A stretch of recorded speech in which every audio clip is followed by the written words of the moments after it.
मैं हूं ऋचा शर्मा और आप देख रहे हैं SR न्यूज़ गुजरात। मैं अनवर हुसैन शेख एडवोकेट आज बड़े ही महसूस करते हुए ये आपसे मैं इल्तिजा कर रहा हूँ या मैं आपसे बता रहा हूँ कि कुछ दिनों पहले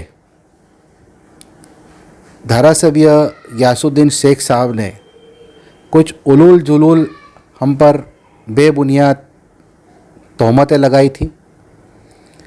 एक एडवोकेट के तौर पर मैं जब बीबी माँ कब्रिस्तान के अंदर केस जब मैंने लड़ा, उस केस को मैंने अंजाम तक पहुंचाया। उसके बाद इस केस से मेरा कोई ताल्लुक़ नहीं रहा। जब हाई कोर्ट में ये केस पहुंचा, उस दौरान मैं ये केस से निकल चुका था, मैं फारिग हो चुका था और कोई दूसरे एडवोकेट उसमें अपीयर हो चुके थे।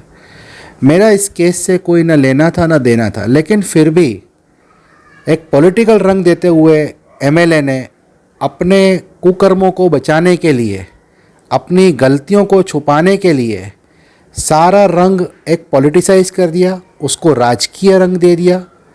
और उससे मैंने आहत होते हुए गुजरात वक़फ़ ट्रिब्यूनल में अपनी एक याचिका दायर की कि जिसमें मैंने ये बात रखी अपनी कि ये जो गयासुद्दीन शेख साहब जो एमएलए साहब है, वो न तो कानूनी जो दायरे में रहते हुए न कोई बात कह रहे हैं, जबकि कोई क्लीन चिट मिली नहीं है। ऐसे हालात में उन्होंने अपने आप को क्लीन चिट घोषित कर दी। हालांकि वो केस अभी पेंडिंग है, सब जुडिस मैटर है, उसमें अभी आखिरी जजमेंट आना बाकी है। लेकिन फिर भी उन्होंने इस चीज़ को राजकीय रंग देते हुए वकील के ऊपर, एक एडवोकेट के ऊपर, यहाँ तक के कानूनी संस्था जो कॉन्स्टिट्यूशन से बनी हुई जो वक़फ़ ट्रिब्यूनल है, उसके खिलाफ भी अपमानजनक बात की। यहाँ तक कि गुजरात के जो पूर्व गृह मंत्री थे, उनके खिलाफ भी उलूल जुलूल आक्षेप करे, मेरे खिलाफ उलूल जुलूल आक्षेप करे, जबकि उसके कोई आक्षेप करने में कोई बिल्कुल बेबुनियाद आक्षेप थे। जो कुछ भी केस जो हमने लड़ा, एक मेरिट के ऊपर लड़ा और हमने एज ए एडवोकेट, एक प्रोफेशनल एडवोकेट के तौर पे हमने केस लड़ा। लेकिन बजाय किसी पार्टी को टारगेट करने की जगह पे उन्होंने पर्सनल लेवल पे मुझे टारगेट करना शुरू किया।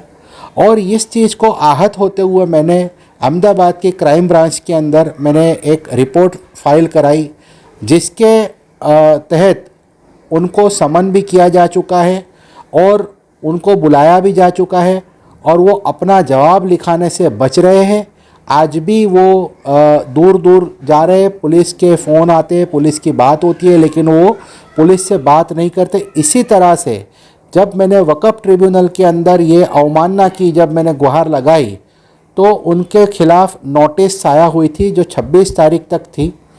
गुज़िश्ता कल 26 तारीख थी। 26 तारीख को 11 बजे से लेकर 5 बजे तक हमने इनका इंतज़ार किया कि वो हाजिर हो, लेकिन वो नहीं आए। ना ही उनके कोई वकील आए, ना ही किसी तरह की कोई किसी की पैरवी की।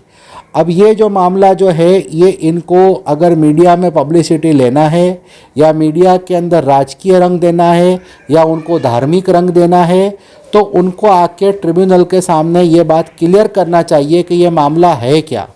दरअसल ये मामला, मैं उस बीबी माँ कब्रिस्तान के जो मेरिट है उस पर मैं नहीं जाऊँगा, क्योंकि वो मेरा मामला नहीं है। वो एक क्लाइंट का, एक जलालुद्दीन मशहदी का और गयासुद्दीन शेख और बाकी के ट्रस्टियों का मामला है। उससे मेरा कोई लेना देना नहीं है।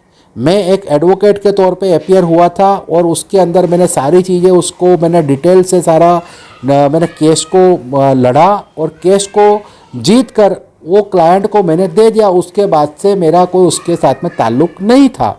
लेकिन फिर भी बेवजह बकवास करना, बेवजह तोहमतें लगाना, इल्ज़ाम लगाना, ये मेरे बस में नहीं है। लेकिन मैं ये चाहता हूँ कि गयासुद्दीन शेख साहब को अगर किसी तरह का कोई भी मसला है तो वो बैठकर बात करें। अगर गलती है हमारी तो हम 100% ज़िद्दी लोग नहीं हैं। हम लोग अगर गलत है तो माफ़ी मांग लेंगे, लेकिन आप जो है वो किसी तरह से अपने आप को बचाने के लिए एक सामाजिक मैटर को, एक सोशल मैटर को, पूरी सोशलाइज को हटा के आपका जो ध्यान जो लोगों का बटोरने का सियासत के ऊपर खेल रहे हो, ये लोगों को अच्छे से समझ में आता है कि आप किस तरह की सियासत कर रहे हो। मैं आपको यही कहना चाहता हूँ गयासुद्दीन शेख साहब कि अगर आप चाहते हो कि मुसलमानों की कौम की अच्छे से खिदमत हो तो अहमदाबाद के अंदर बहुत से कब्रस्तान हैं, बहुत से दरगाह हैं, बहुत से मज़ारात हैं, बहुत सी ऐसी औकाफ़ की मिलकतें हैं जो बिल्कुल बेकार पड़ी हुई है। उसके अंदर आइए, उसके अंदर भी आपका कौम के अंदर योगदान दीजिए। सिर्फ बीबी माँ कब्रस्तान ही क्यों, ये सारी चीज़ें आपके ख़िलाफ़ जा रही है। आप जितना बोल रहे हो, जितना इस मामले में खुलासे पे खुलासे दे रहे हो, ये बातें जो है ये जनता जानती है, आवाम अच्छे से जानती है।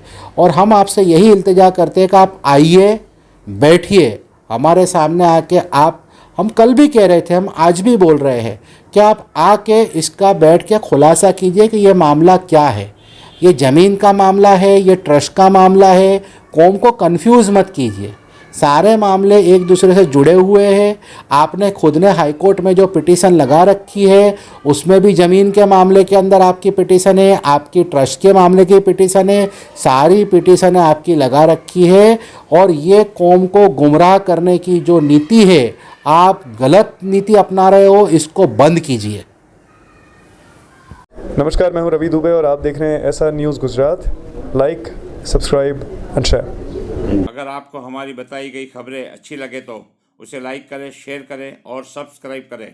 और हाँ, अगर आप हमसे जुड़े रहना चाहते हैं तो हमारी SR न्यूज़ गुजरात चैनल को सब्सक्राइब करें और बेल आइकन दबाना न भूलें ताकि हम सदा आपसे जुड़े रहें और आप तक नई नई खबरें पहुंचाते रहें।